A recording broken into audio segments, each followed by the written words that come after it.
एक महिला सुबह सुबह बहुत जोर जोर से रो रही थी, बहुत ही जोर जोर से रो रही थी और उसके पास उसकी शादीशुदा बेटी खड़ी हुई होती है।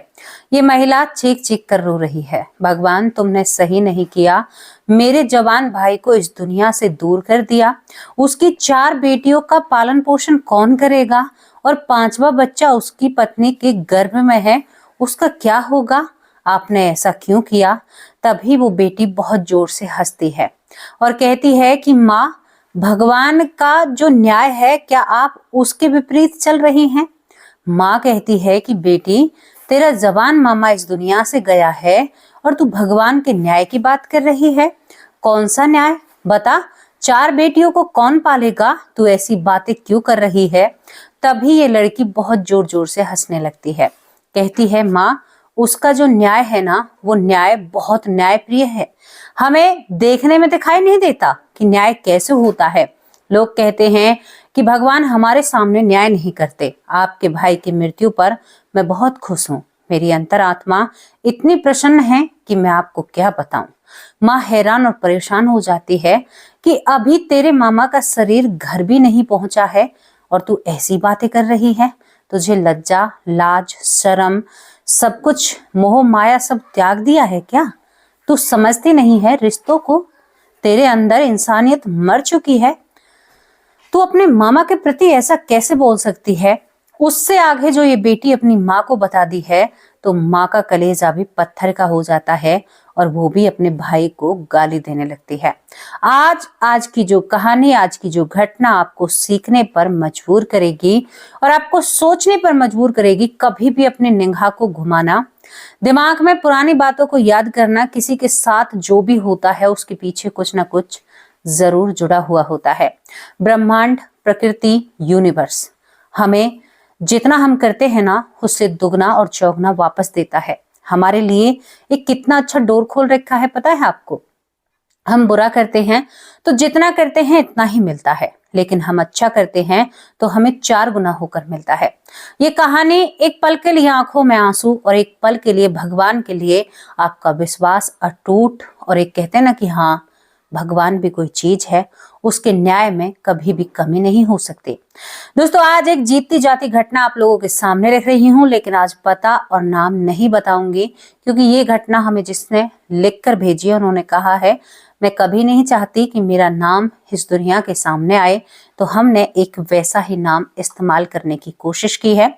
चलिए, गायत्री के जीवन की कहानी हम आप लोगों के सामने रखते हैं। क्यों अपने मामा के लिए वो व्याकुल और बेचैन नहीं हुई? क्या ये मामला होता है? पूरा मामला जब सुनोगे, और एक और बात आपको बता दूं, ये सच्ची घटना है। तो चलिए दोस्तों, गायत्री एक गांव में रहती है। गायत्री के करीबन 2 मामा होते हैं।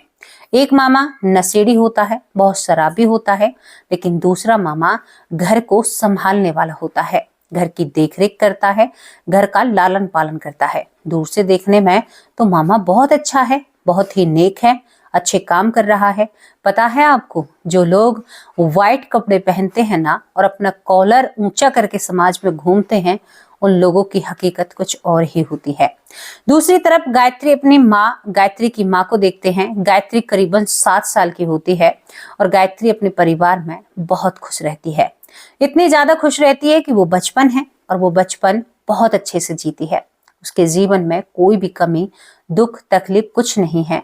परिवार संपूर्ण है। गायत्री 2 बहन भाई हैं, गायत्री के 2 मामा हैं और उन मामाओं की कई संतान हैं। अब गायत्री के मामा उस वक्त तक शादी नहीं हुई थी। गायत्री का जो छोटा मामा होता है, तो वो मामा अक्सर अपनी बहन के घर पर आया जाया करता था। मामा आता है, जाता है, भांजी बहुत खुश होती है, प्रसन्न होती है। सच्ची घटना है, किसी के दिल की भावनाएं हैं जो मैं आप लोगों के सामने रख रही हूँ। वो कहती हैं कि मैंने भगवान का न्याय आप लोगों के सामने रखा है। ये कहती हैं कि मैं 7 साल की होकर 8वीं साल में चलती हूँ, मेरा उस दिन जन्मदिन होता है। मेरी माँ कहती है कि बेटा, तू मामा के पास सो जा। मैं 8वीं साल में चली ही थी, बच्ची थी, और जिस मामा को मैं बचपन से देखती थी वो मेरा ही मामा था। माँ, सभी वहां पर होते हैं, लेकिन रात जैसे गहराती है वैसे मामा की नियत में खोट आता है। 7 से 8वीं साल में चलने वाली भांजी को मामा गलत पैर टच करता है। देखो, मैं बताना नहीं चाहती थी, लेकिन ये घटना सच्ची है, और इसलिए क्योंकि उन्होंने कहा है कि मेरे साथ जो शोषण हुआ, हाँ मुझे पता है एक बार ही मेरे साथ शोषण हुआ, लेकिन बहुत गलत हुआ। मैं समझ नहीं पाती हूँ ये सब कुछ क्या है, और मैं अपने मामा के बिस्तर से उठकर अपनी माँ के पास आ जाती हूँ। मैं मामा की तरफ देखना भी नहीं चाहती थी, इतना डर मुझे उस मामा से लगता है। मामा की शादी नहीं हुई थी। वो कुछ पल ऐसे थे मेरी जिंदगी में जो शायद मेरी जिंदगी को बदलने में बहुत कुछ। गायत्री भगवान को बहुत मानती है, कहती हैं कि ये बात पता नहीं मुझे समझ में नहीं आई कि मैं किसी को कैसे बताऊं। मैं भगवान के सामने बैठकर रोने लगी। भगवान, ये क्या था? रोती हूँ, और जब भी वो मामा मुझे नजर आता है, मैं उस मामा के कभी पास नहीं गई उसके बाद, कभी भी। धीरे धीरे गायत्री जब चीजों को समझने लगती है, लेकिन वो छोटा सा पल उसके दिमाग को हमेशा हिला कर रख देता था। देखो, हम भी जानते हैं, आप भी जानते हैं, ये चीजें जो कहीं ना कहीं हमें सावधान करने पर सतर्क करती हैं। कहते हैं ना कि कभी कभी अपनी परछाई पर भी शक होता है। ये वो वाली बात होती है। नहीं, मामा के शब्द में दो मामा शब्द लगते हैं। मामा तो माँ से भी बढ़कर होता है।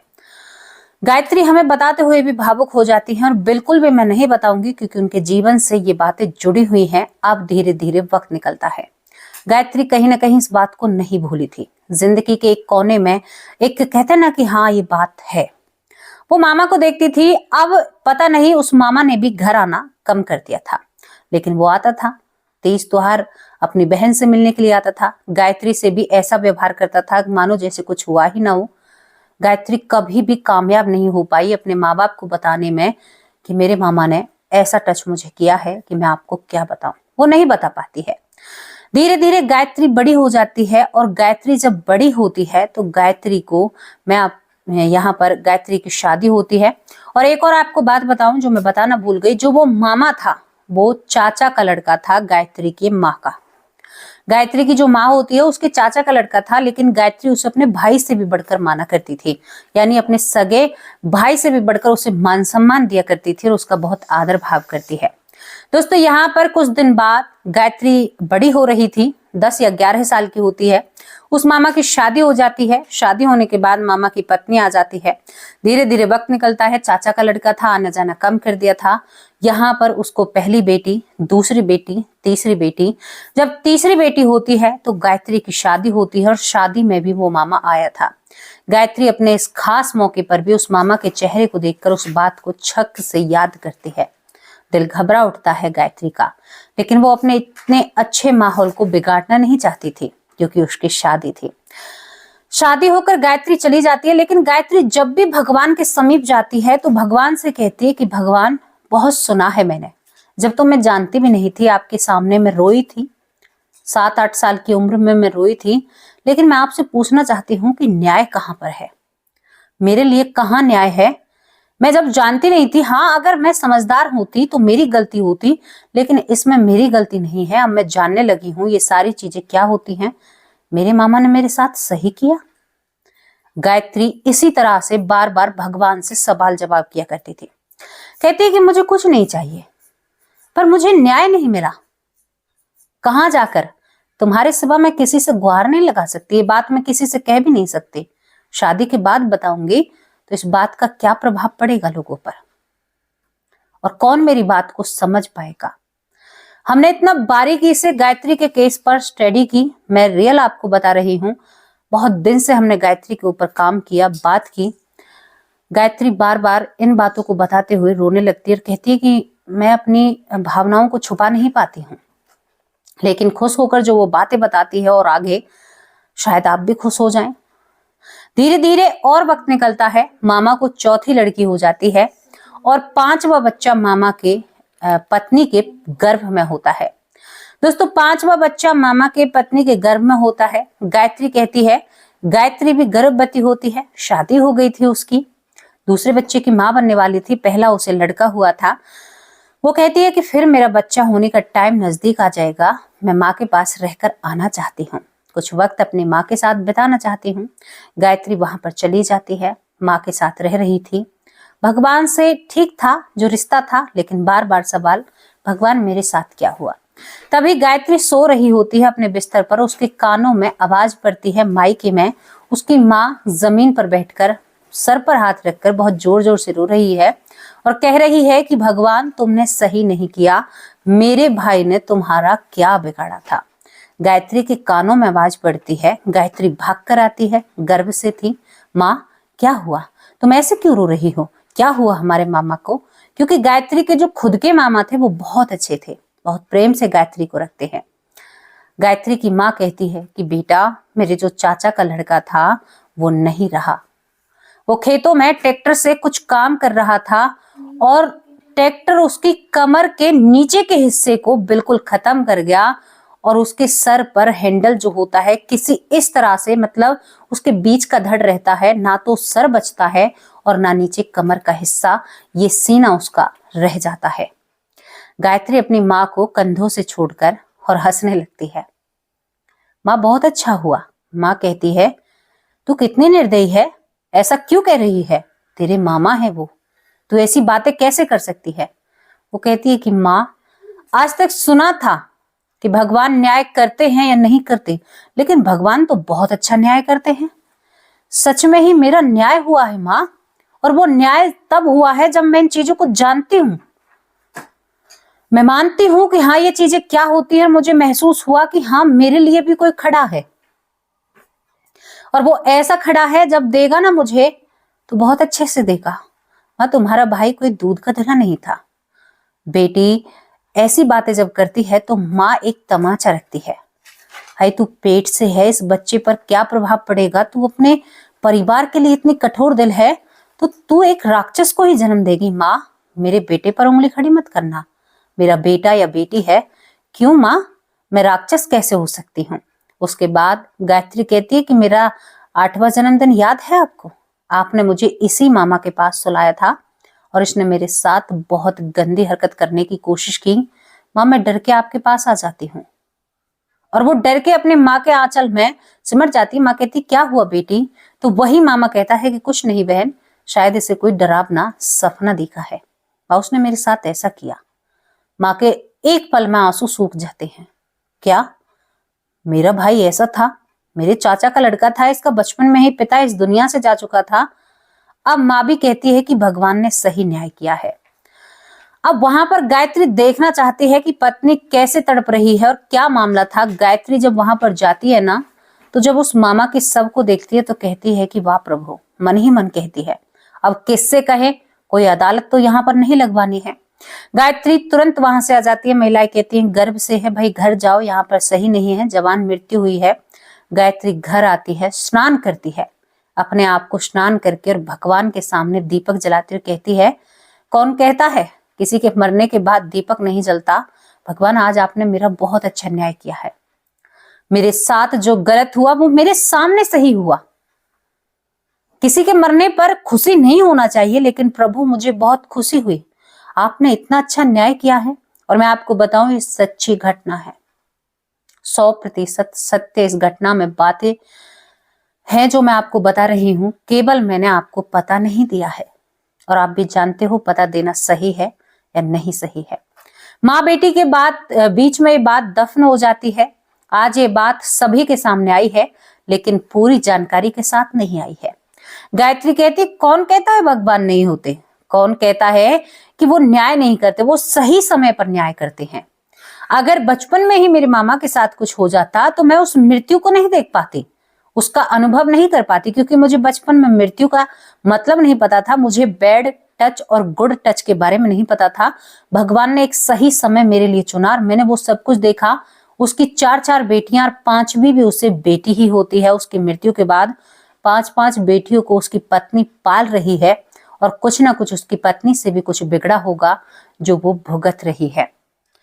मैं जब इन घटनाओं पर रिसर्च करती हूँ, इनके बारे में जब जानती हूँ, तो मुझे दुखी लोगों में भी शायद कहीं ना कहीं वो चीज नजर आती है कि कहीं ना कहीं इनका ही कुछ ना कुछ ऐसा है जो ये आज इस हालात में है। सच में बता रही हूँ अपने मन को, क्योंकि ये घटना जब मैंने जानी तो सच में ही मैं हैरान हो गई।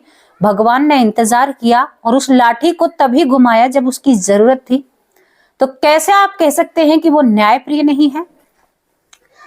वो पिता अपने बच्चों का ख्याल रखता है, वो हर किसी के लिए न्यायप्रिय है और वो एक भी सूत इधर से उधर नहीं होने दे सकते।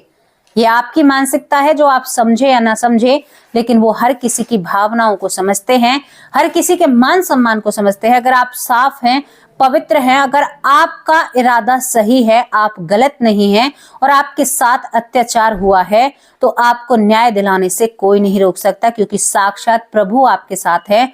और कौन है ऐसा जो आपके साथ न्याय नहीं होने देगा? वो भगवान आपके साथ न्याय करेंगे। गायत्री की इस कहानी से मुझे बहुत कुछ सीखने को मिला। ये घटना सच्ची है लेकिन नहीं बता सकती, लेकिन जो सच मैंने इससे जाना, मेरी रूह कांप गई, मेरे पैर मेरे रुए खड़े हो गए। ये सच जानकर उसकी मृत्यु देखी आपने, एक पल नहीं लगी, एक पल नहीं लगा उसे, और शायद वो प्रेत योनि में भी होगा। ऐसा नहीं है, वो प्रेत योनि में भी रहा होगा। हालांकि वो वापस तो नहीं आया, लेकिन मृत्यु कैसी, कमर के नीचे का हिस्सा कोई पहचान नहीं सकता था कि एक पैर किधर है और एक पैर किधर है। सोचिए न्याय हुआ कि नहीं हुआ। चेहरा बिल्कुल बिगड़ जाता है, धड़ रह जाता है। लेकिन वहां पर तमाम जितने लोग खड़े रहते हैं, गायत्री जी बताती हैं, जब मैं अंतिम संस्कार में जाती हूँ सभी कहते हैं अरे बड़ा अच्छा इंसान था। लेकिन मैं अच्छाई को जानती थी ना, कितना अच्छा था। अब उसने गलती तो किया या कैसे भी किया, लेकिन मेरे मन पर जो प्रभाव पड़ा, मैं बता नहीं सकती कि मेरे मन पर कैसा प्रभाव पड़ा कि मैं किसी भी रिश्ते पर भरोसा करने, मेरा यकीन उठ गया था और मुझे डर लगता था इंसानों से। मेरी शादी हुई थी तो मैं अपने पति के सामने आने में भी डरती थी। मुझे डर लगता था कि सभी इंसान एक जैसे होते हैं, लेकिन मेरे पति ने मुझे बताया कि इंसान कैसे होते हैं। मेरे पति मुझसे बहुत प्यार करते हैं, बहुत अच्छे से मुझे रखते हैं। ये गायत्री की राय है और वो कहती हैं मैं तो भगवान को बहुत मानती हूँ, भगवान के अलावा मैं किसी को नहीं मानती।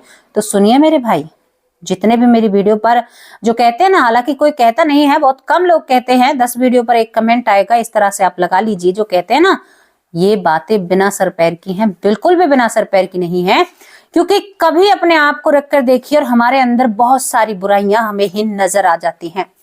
इंसान माटी का पुतला है और कहते हैं गलतियों का पुतला है। इंसान से हमेशा गलतियां रहती हैं और जिनका उन्हें प्रायश्चित या जिनका अपराध उन्हें लगता है वो तो भोगना ही पड़ेगा हर हालत में, चाहे आप कुछ भी करो या ना करो। ये वो सच्ची घटना है जो हमें समझाने में कामयाब हो गई, हमें बताने में कामयाब हो गई। सच में ऐसा हो सकता है। क्या कहोगे उस मामा के बारे में जो मामा इतना निर्दयी रहा, जिसने अपनी भांजी के साथ ऐसा किया, जबकि भांजी एक बहुत पवित्र कहते हैं कि एक रिश्ता होता है। कहते हैं भांजा और भांजी तो भगवान के समान होते हैं। अगर वो घर में प्रवेश करते हैं, किसी की मानसिकता इतनी कैसे गिर सकती है। तभी तो उसके साथ इतना बड़ा हादसा हुआ। भरी जवानी में 5 बेटियों को इस दुनिया में छोड़कर गया और कहीं और जाकर भी वो सुखी नहीं रहा होगा, ये मैं दावे के साथ कह सकती हूँ।